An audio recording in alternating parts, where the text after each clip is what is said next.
Hello and welcome. Today is all about connecting with breeders as a future professional. Now, you might be thinking, hey, I don't really want a breeding program someday. And guess what? That's totally fine. The idea with connecting with breeders now is that it's a way to help you gain some really valuable skills with young horses, as well as potentially open up some interesting riding opportunities, potentially with some really athletic horses in the future. So that's what we're going to be talking about today. We're going to dive into three main topics. First, finding breeders, and then once you find one, how to best connect with them and make that initial reach out.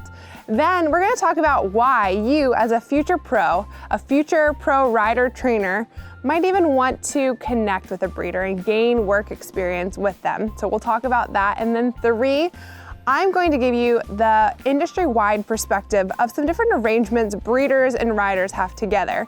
And this will be really helpful because as you have those experiences, those connections with breeders, you're going to be thinking about how maybe you could arrange a relationship with them someday so that you have access to quality horses and that breeder has access to a really reliable rider that can produce the results they want to see their horses get. So let's dive in.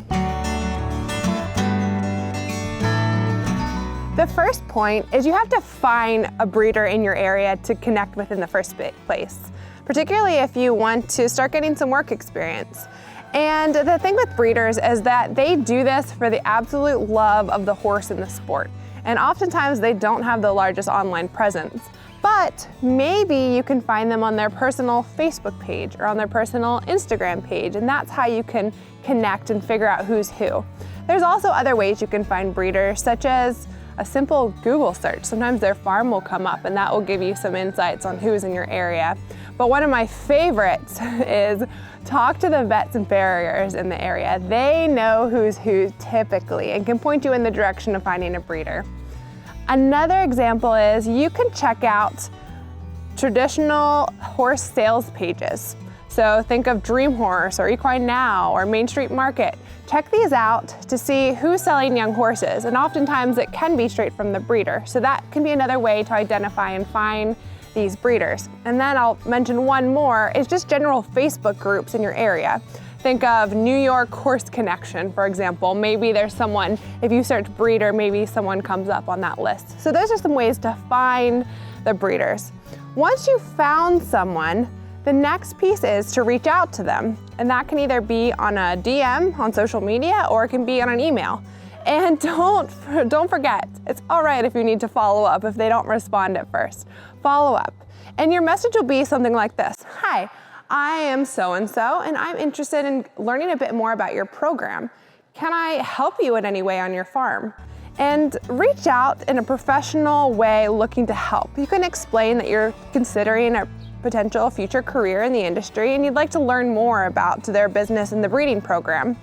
And oftentimes, breeders need help. Everyone needs a little extra help on their farm and will generally welcome your help. Now, of course, that could turn into a paid position eventually, either part-time or full-time or whatever that ends up being, but just volunteer your time initially. Now, you might reach out to that breeder and you might not hear a response, or they might say, no, I have enough staff. So don't be afraid to reach out to a couple. 5 or 10 even. Don't be afraid to get a no. Eventually, you're going to get a yes, and you're going to be really excited about it. And my guess is you're probably going to get a yes sooner than you think. So reach out to those breeders, be polite, professional, and you'll be surprised that many of them will welcome your help, for sure. What are the benefits of working with a breeder in the first place? Now, for me, as a teen, I was really fortunate to have a breeder more or less down the road in the same area. This breeder was focused on Holsteiners for the hunter jumper world, and I connected with this trainer and learned a ton about working with young horses, both in and out of the saddle. It also opened a lot of opportunities up for me for riding more advanced upper level horses. And so I hope some of those doors can open for you as well. So why work with breeders? One, breeders have an excellent idea of bloodlines and how bloodlines relates to trainability, fit for purpose, and athletic ability. And having this understanding and appreciation for how bloodlines affect these things can really help you think about, one, sourcing horses for your future string or sourcing horses for clients someday. And so while this information, this knowledge of bloodlines, and it's a lot to take on, but having that appreciation for it and at least a start of understanding how these things connect and how the breeding connects to performance is really valuable information. The next piece is us as competitive riders. We oftentimes don't see horses in the first 3 years of life, right? We're not dealing with broodmares and stallions, and particularly first 3 years of life, our foals and our 1-year-old, 2-year-olds, right? Our yearlings and our 2-year-olds. So this information that they learn, the skills that you need as a professional to train these horses on the ground manners, starting them, lunging them, the first few rides in the saddle are absolutely critical, and having a training approach around all of those aspects is really valuable. And to have exposure to that is great, and oftentimes that's what you get when you're helping a breeder out. And who knows, you might even find a niche you love. You might find a breed you love, or you might find that you really enjoy breeding and working with young horses. So this is one of the ways and one of the reasons I want to really encourage you to connect with breeders. Now, finally, the last piece I'm going to talk about is this industry-wide perspective of how pro riders and breeders tend to work together. Now, you might be interested in this because you're thinking about, for your future career, how do I source and pay for the horsepower to participate in the sport at the level that I want to participate at? And oftentimes, breeders come up in the mind, okay, I could probably connect with a breeder. They have a lot of nice horses and I'd like to pursue my riding.